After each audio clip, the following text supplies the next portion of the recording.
Bonjour à tous, bienvenue pour un nouvel hors-série. Aujourd'hui on va s'attaquer à la piste de la photographie, c'est la piste de Nicéphore Niepce.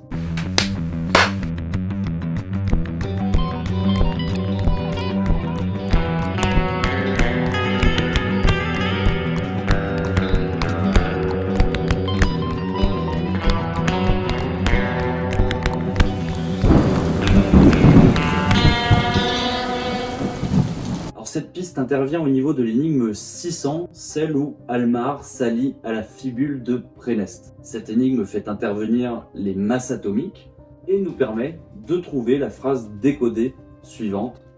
La clé se cache sur un navire noir perché. Un chouetteur du nom de Grillon a eu l'idée de séparer en deux la phrase déchiffrée et d'utiliser la première partie comme code pour décrypter la seconde.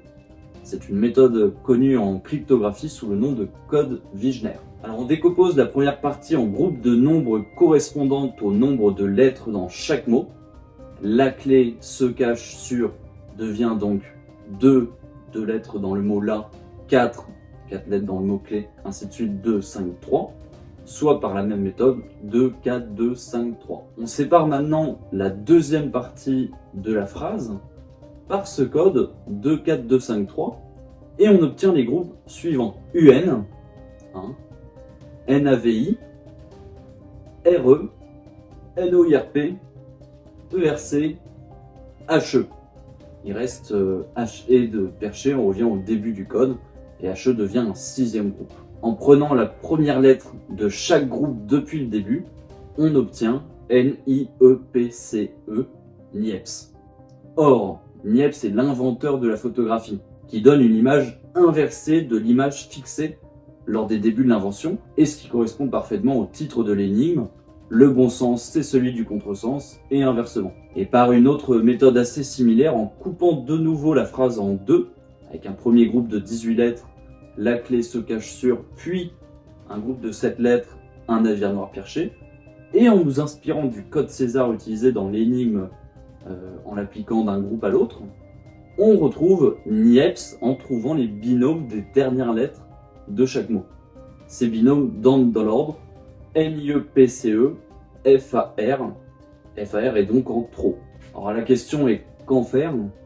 Certains pensent qu'il s'agit simplement du mot phare, ce qui serait élégant avec le titre Les ténèbres resplendissent. On peut aussi découper FAR en FA et R, la fameuse clé de Fa qui vient compléter notre clé de sol, et la lettre R qui se lit en grec rho. Or, Niepce s'appelait Nicéphore, comme on l'a vu, et il a choisi ce prénom pour l'anecdote en trouvant un anagramme de Niepce et de la lettre grecque rho. Si Max connaissait cette anecdote, ce serait là une façon très élégante et subtile de faire deviner Niepce, tout en lui rendant hommage. Une autre confirmation de Niepce se trouve dans le visuel de l'énigme précédente. On a des musiciens et les notes de musique anglo-saxonnes B, A, G, F, E, D, C. Or, souvenez-vous, on a A égale 1, B égale 2, C égale 3, etc. Et en traduisant B, A, G, F, E, D, C par les chiffres, on obtient 2, 1, 7, 6, 5, 4, 3. Nous avons une année au milieu, 1, 7, 6, 5, qui correspond à l'année de naissance de Nicéphore Niepce à Chalon-sur-Saône. En plus, les 4 lettres ayant donné 1765, soit A, G, F, E, correspondent aux éléments chimiques de l'argent et du fer. Ce qui est cohérent puisqu'on est sur une énigme sur les éléments chimiques. Des joueurs ont donc retenu la ville de naissance de Nicéphore Niepce, Chalon-sur-Saône, pour la suite de leur décryptage. Alors cette piste a toutefois 2 bémols. Le premier est qu'il est difficile de la rendre cohérente avec les autres énigmes. Et le second est qu'elle a été infirmée par Michel Becker, qui a dit dans les vocaux Discord qu'il ne connaissait pas la piste Nicéphore Niepce, et un peu plus tard il a dit qu'il n'y avait aucune trace, aucune mention du nom de Nicéphore Niepce dans le texte des solutions. Libre à vous tout de même de creuser cette piste pour la gloire, ça nous intéresse toujours d'avoir votre avis là-dessus. En tout cas c'est tout pour cette vidéo, n'oubliez pas de vous abonner, de commenter, de partager ce que vous avez pu trouver sur cette piste ou d'autres pistes. Je vous dis à très vite pour une nouvelle vidéo.